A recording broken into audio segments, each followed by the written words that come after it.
Le transhumanisme est une des grandes questions de notre époque, un des grands défis du XXIe siècle. Cette question touche à la fois à la vraie science et puis à la science-fiction, à des décisions politiques, philosophiques, même théologiques. Et je voudrais avancer dans cette question petit à petit, vidéo après vidéo. Et je commence cette première vidéo par une petite bibliographie pour donner quelques repères, quelques idées de lecture pour commencer à réfléchir à ce sujet.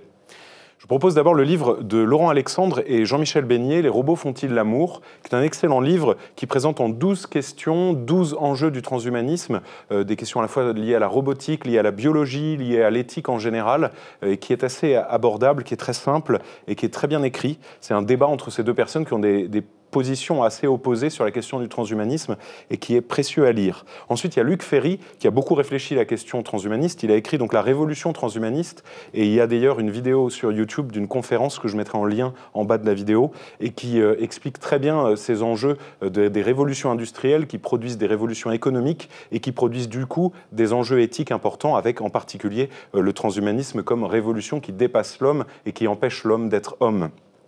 Tugdual Derville a écrit un très bon livre qui s'appelle « Le temps de l'homme », dans lequel il y a toute une partie consacrée au transhumanisme, où il parle des enjeux qui se présentent spécialement pour des penseurs chrétiens, en expliquant l'enjeu d'être capable de vivre comme homme pleinement dans la liberté de la faiblesse et de la solitude, en assumant ce que nous sommes pour pouvoir transmettre la vie et pour pouvoir transmettre une vie qui soit réellement humaine.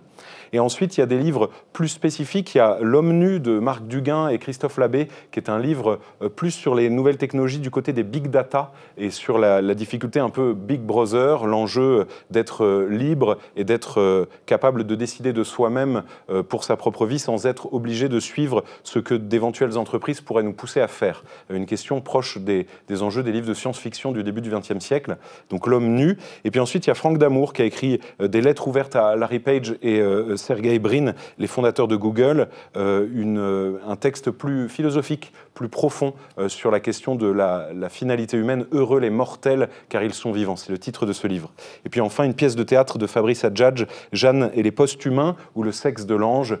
toujours dans cette même idée de l'homme réel homme qui doit assumer ce qu'il est face aux robots qui sont des singeries humaines et qui peuvent être effrayants quant à notre avenir. D'ailleurs, à ce propos, il y a quelques séries et quelques films qui sont bons à voir du côté de la robotique, et notamment la nouvelle série Westworld, dont la première saison a été conclue et on attend la deuxième, qui raconte un parc d'attractions avec des humanoïdes dans lequel chacun vient faire ce qu'il veut et se pose petit à petit la question de la vérité de la différence entre un homme et un robot.